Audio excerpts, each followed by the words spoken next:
freedom failed.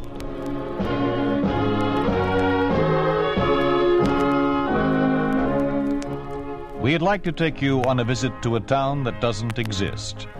A town we call Springfield, USA.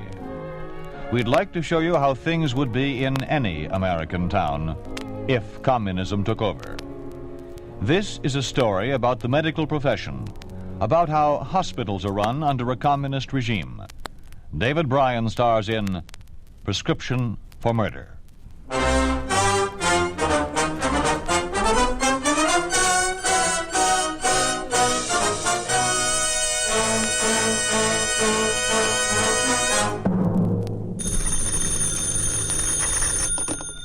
Dr. Brooks' office?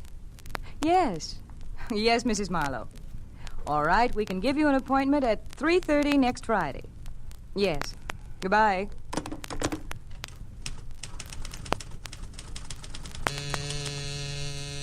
Mr. Crane? Yes? Dr. Brooks will see you now. The door on the left. Thank you.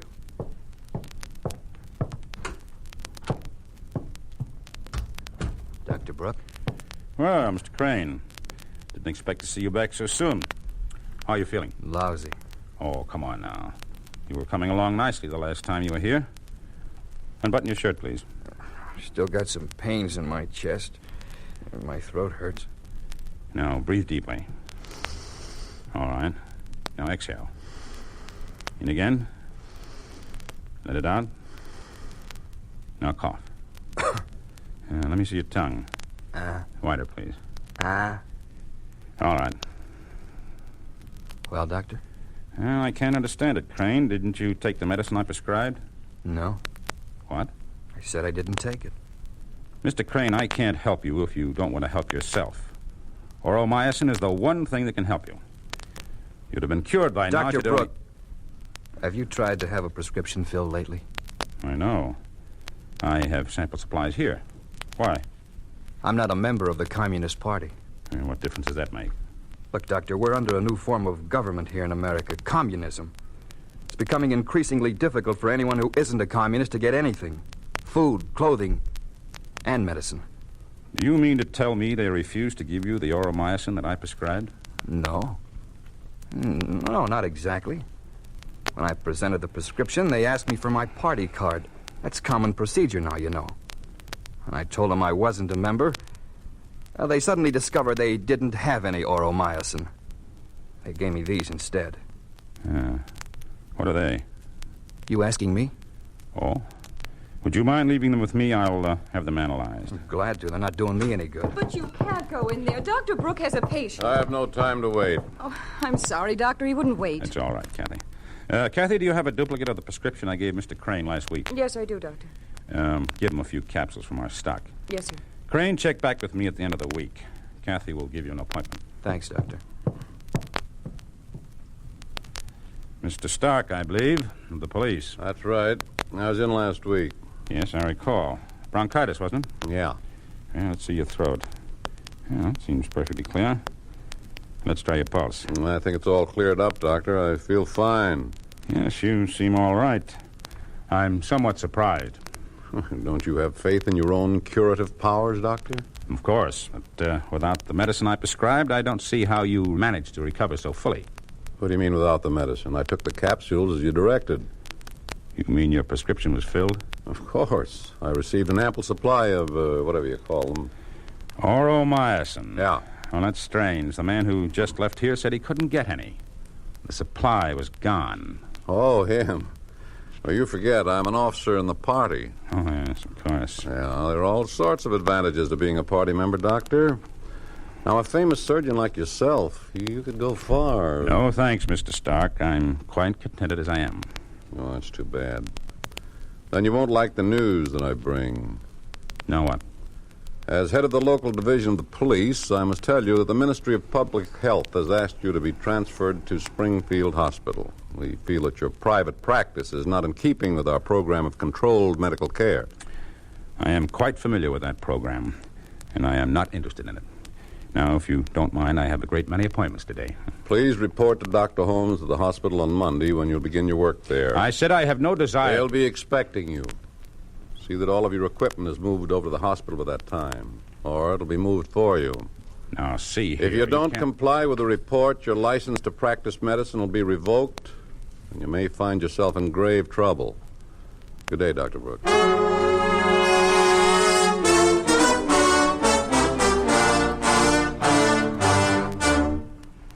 I'd like to see Dr. Holmes. Your name, please. Dr. Brooke.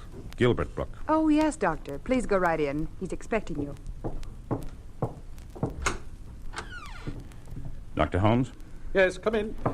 I'm Dr. Brooke. I understand that I am now on the staff of this hospital. Oh, yes, you're the one the Ministry of Health recommended. We need good surgeons here. Critical shortage of capable men. Glad you decided to join us.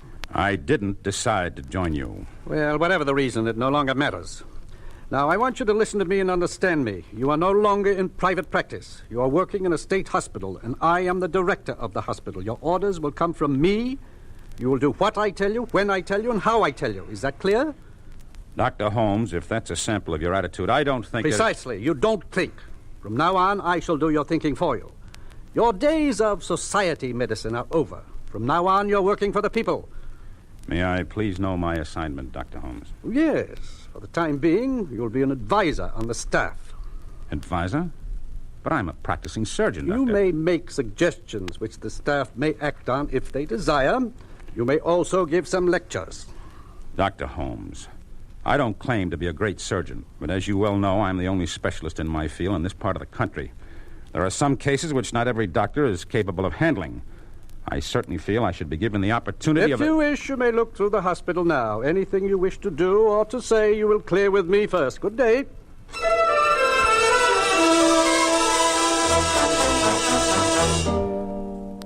This is the inpatient waiting room, Doctor.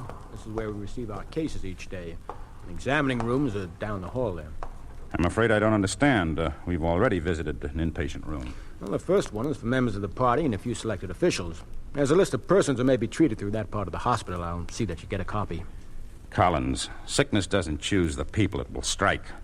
I see no reason why I don't make policy in the hospital, Doctor, and incidentally, I strongly suggest that you learn to follow the procedures as they are outlined. I don't think that you can change our whole operating procedure simply because you were privileged to pursue your own practice. Collins, I'll thank you to remember you're an intern. You're talking to a surgeon. Oh, now, don't give me that. The idea that doctors and surgeons are gods went out of vogue 10 years ago. Communism has put you in your proper place, and don't you forget it. And you are the material from which the state expects to make a doctor. My, you haven't as much chance Now, of don't becoming... let that concern you, Doctor. I'll have my MD by the end of this month. Collins, I'm not as stupid as you think. I happen to know that your medical exam was one of the worst of the lot. You missed more than half the questions, even with the revised test, which any druggist could pass. Well, now, there's something you don't know. I passed the political education exam without a hitch, and that's what counts. Well, I don't have time to gossip with you. The tour is over. If you have any problems, give me a buzz. Dr. Brooke, Kathy, what are you doing here? please, let's get out of this hall. I'm not supposed to talk with you. Here, let's step into one of these examining rooms.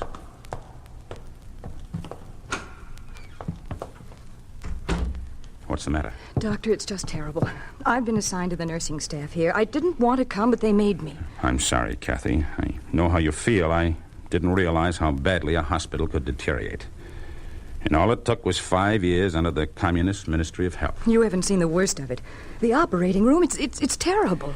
Collins took me through, but there wasn't anything going on. They operate only 2 days a week, and then they operate all at once. But that's impossible. They certainly can't put septic and aseptic cases together. Yes, they do. And the sanitation, it's horrible.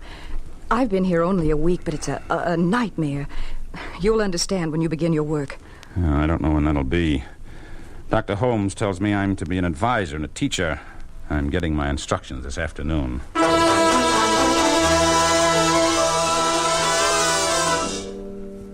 Dr. Brooke, you've met Mr. Collins? Yes. Yes, I have. Then we'll get down to business. As you know, the medical school is located here in the hospital. That makes it easier for the students to get a close-hand picture of our work. Now, the course takes 18 months. 18 months? Yes, 18 months. The classes, which you will conduct, begin at 8:30 in the morning till 11. On the 2 days that we operate, they are permitted to watch the operation. So the actual time you'll spend in instruction will be 2.5 hours a day, 3 days a week. May I ask the exact qualifications for a medical degree and how the tests are conducted? Mr. Collins, if you please. Well, 20 medical questions are given to students about a week in advance of the tests. We ask them 8 of the questions. The time limit is 15 minutes. Is that all? Well, then, of course, there's the political education test, which usually lasts 4 hours. There's one more thing, Brooke. From time to time, some of the students will miss a few of the medical questions. Do you mean to tell me that a student receives his test paper a week in advance and still cannot answer 8 questions? Occasionally it happens. The political education does not leave much time for outside study. In the event a student should miss some of the medical questions, you will wait until the results of the political test are published.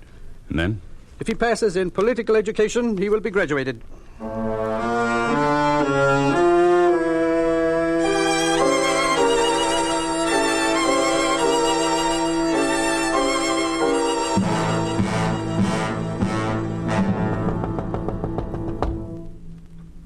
Come in.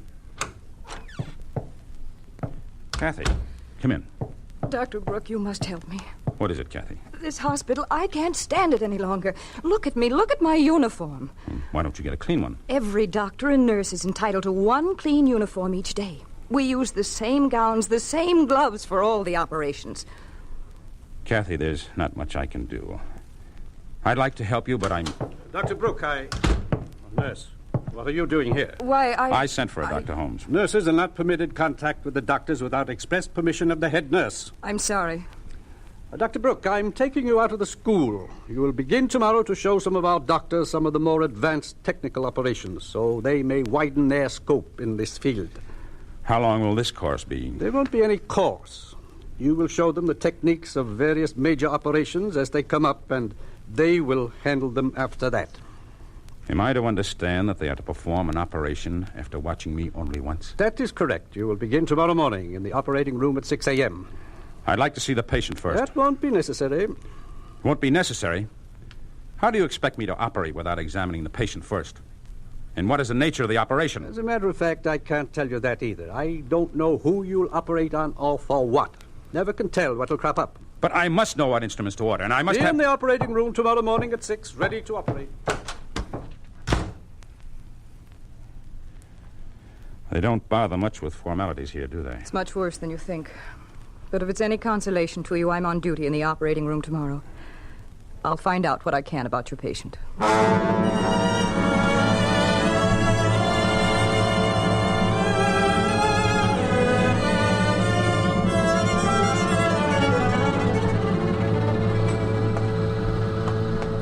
Good morning, nurse. Where's Dr. Brooke? I don't know. He isn't here yet. No, of course he's not. And his patient is on the last table there. Nurse, Yes, Doctor. forceps, please. Here you are, Doctor.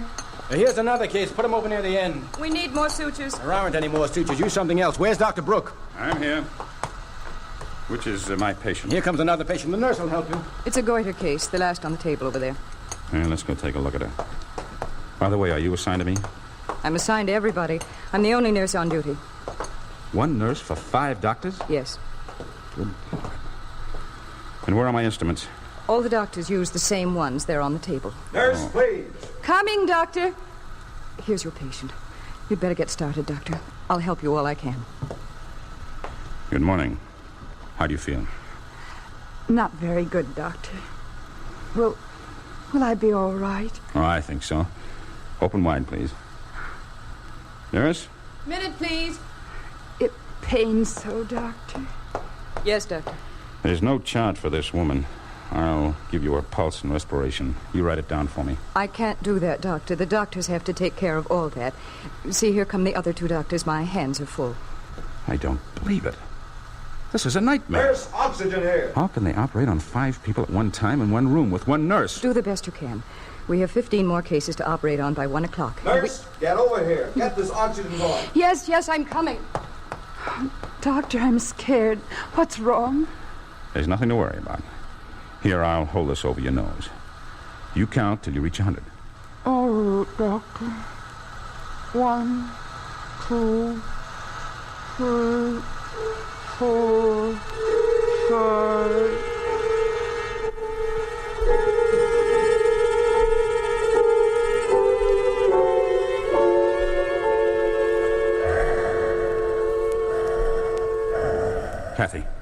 Give me an intestinal needle. Doctor, they're all broken. Broken? Yes.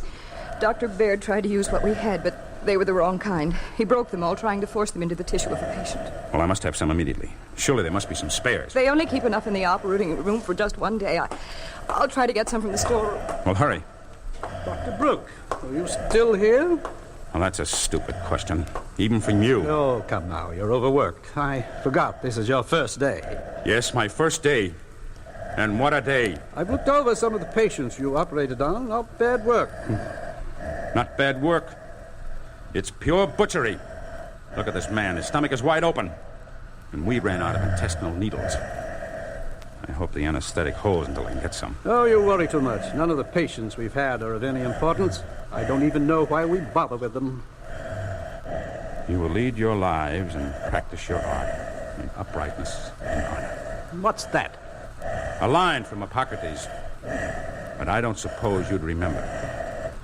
Something seems to be wrong with your patient, Doctor. Quick, give me one of those needles. Doctor, we can't get the needles until we fill out this form. It's all right, Kathy. We don't need them now. You are listening to Prescription for Murder, starring David Bryan. A story of the way things could be if communism took over. A picture of what life would be like under a communist regime in an ordinary American town. A town we call Springfield, USA.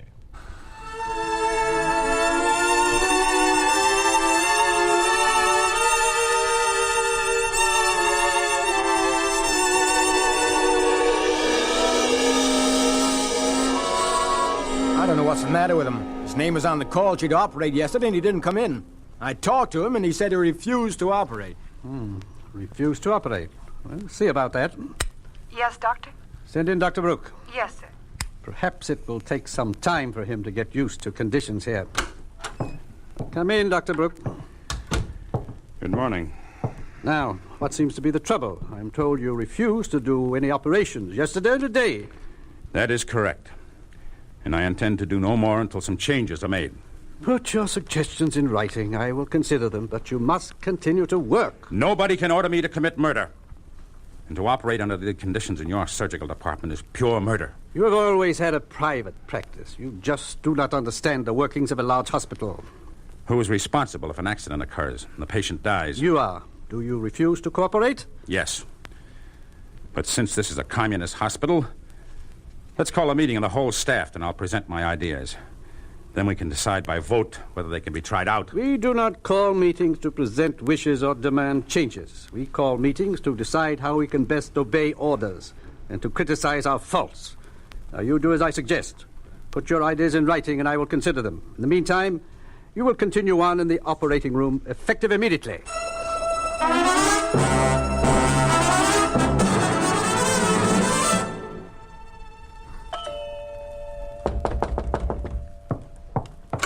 Kathy, what are you doing here? I'm sorry, but I had to come here, Doctor. I have Mr. Crane with me. Who? My good heavens. Come inside, both of you. Bring him into the living room. Now, here, on the sofa. Mr. Crane. Mr. Crane, can you hear me? You remember me, Doc? Yes, of course. Here, drink this. You'll feel better. That's good. Help me up. Here, put this pillow behind you. There. Oh, Doctor, I hate to break in on you in your home, but I didn't know what else to do. Get my kit over there on the desk. Let's get your pulse. Crane, what's this all about? Doc, I've been trying to get to see you for weeks. They wouldn't let me. Who wouldn't? Interns at the hospital. I don't have a party card. They said Here you are, Doctor. Get the thermometer. Go on, Crane.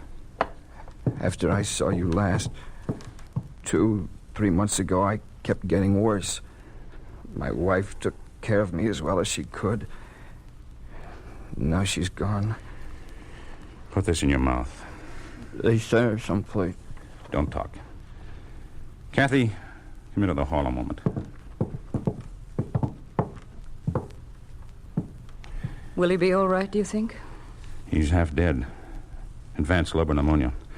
I could see it when he walked in. He should be in a hospital. The Springfield Hospital? Yes. Oh, I don't know, Kathy. Well, isn't there anything we can do for him? I don't know. I don't have any supplies here. They took them all. Where's his wife? She died last week in childbirth at our hospital. Where did you find him? At the hospital. He's been in the waiting room day after day, trying to get in to see his wife and to get himself taken care of. Well, maybe I can get him in. At least I'll be able to keep an eye on him. Let's go see him. Well, you're looking better already. Let's see your temperature. Pour another drink, Kathy. Why did my wife die, Doctor? I don't know. I didn't know she was in the hospital.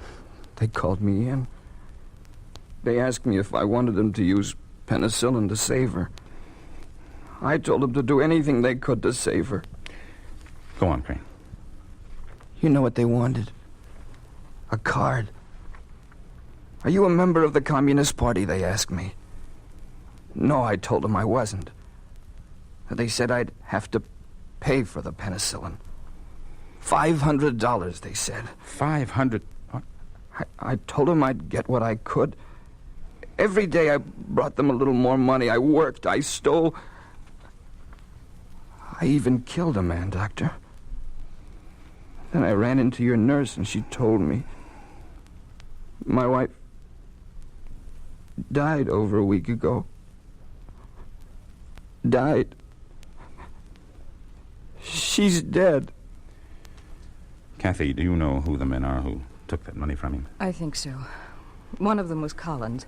The other's a new doctor there. A grisly business. Kathy, take to my room and make him as comfortable as you can. All this butchery has gone far enough. I'm going to see that something is done about it.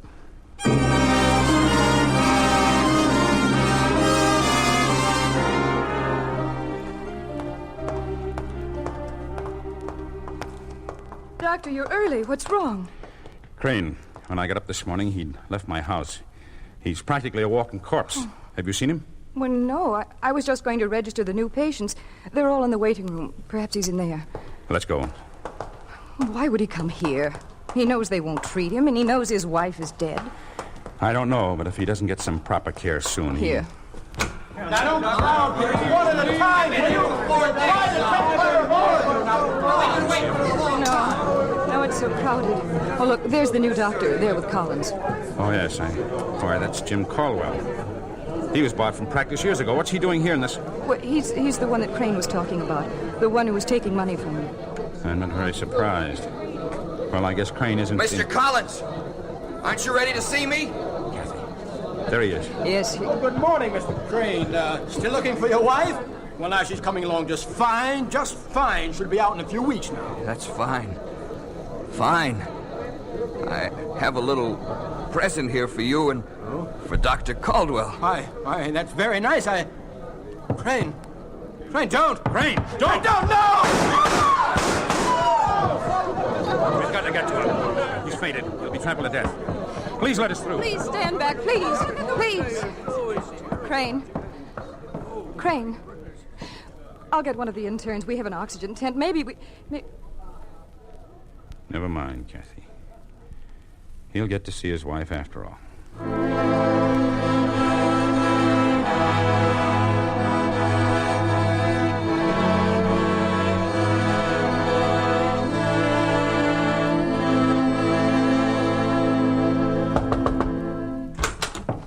Dr. Brooke, what do you mean by bursting into my office? Dr. Holmes, this is Mr. Stark of the police. Yes, I know Mr. Stark. Good morning, Dr. Holmes. Is there something I can do for you, Stark? I don't know. Dr. Brooke insisted that I come along. All I'm here for is to find out about the shooting this morning. Most unfortunate thing. Two of our finest doctors. Do you know why they were shot, Dr. Holmes? Did you know they had been accepting money for medicine? Your two finest doctors were taking money from Crane for medicine for his wife, who died over a week ago. I am not responsible for their actions. However, if you have any proof of your accusations... Proof? Look around you, Doctor. 5 years ago, before we received our liberation, Before we were gifted with new freedoms by communism, the Springfield Hospital was a model of efficiency in modern medicine. Now look at it. 3 years under communism have made it a butchery shop, a mockery. Dr. Brooke, I'm beginning to weary of your talk. The trouble with you is you're living in the past. Conditions are what they are, and you can't change them. I think it's time, Dr. Holmes, that you explain to our friend here just what the policy of the party is. Policy of the party? Yes. Of necessity, Dr. Holmes and I must work quite closely from time to time. There are reasons for everything, you see, and for the things you must do. Reasons which are dictated by the needs of the state. I think perhaps Dr. Holmes can explain it better than I. Doctor? Very well. This is the policy of this hospital and of every hospital in the United Soviet States of America. This is the policy straight from the top. Hear it and understand it. Now, we have dispensed with the sloppy humanitarian viewpoint that wastes valuable time and material on useless dregs of humanity merely because they are sick. We have only one interest and one duty: to keep fit those who are of value to our communist state. These are the ones who will get our attention and our best care. We are not interested in the bourgeois majority who clutter up this country. They must die anyhow before we can build a worldwide communist freedom. To help them prolong their lives by adequate medical care would not only be a waste, but it would retard progress. Now we know that you will never be any good to this hospital or the state. Your license to practice medicine is revoked. Leave this hospital and do not return.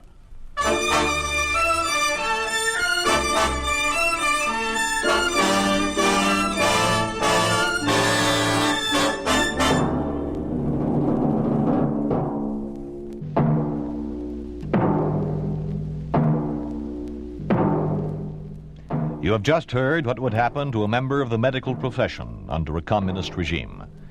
You have just heard how a hospital would be operated in a country dominated by the communist. You think this could not happen? It did happen in the city of Luanfu in the communist-dominated country of China. It did happen to Dr. Ernest M. Lippe, M.D. Dr. Lippe and his nurse, Sigrid Bernildsen, were ordered out of Red China.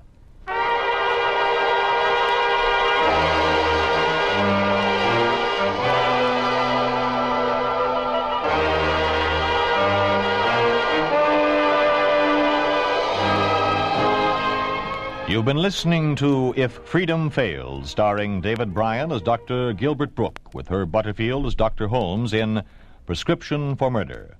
Will Wright was Stark and Lynn Allen was Kathy. Others in the cast were Herb Ellis, Margaret Kelly, Hal Goodwin, Jack Carroll, and Lamont Johnson. Music was composed by Earl Lawrence, with musical direction by Michel Perrier. Prescription for Murder was written for If Freedom Failed by Henry Covell, produced and directed by Will Scott. Sergeant Lloyd Eyre speaking. This program has come to you through the worldwide facilities of the United States Armed Forces Radio and Television Service.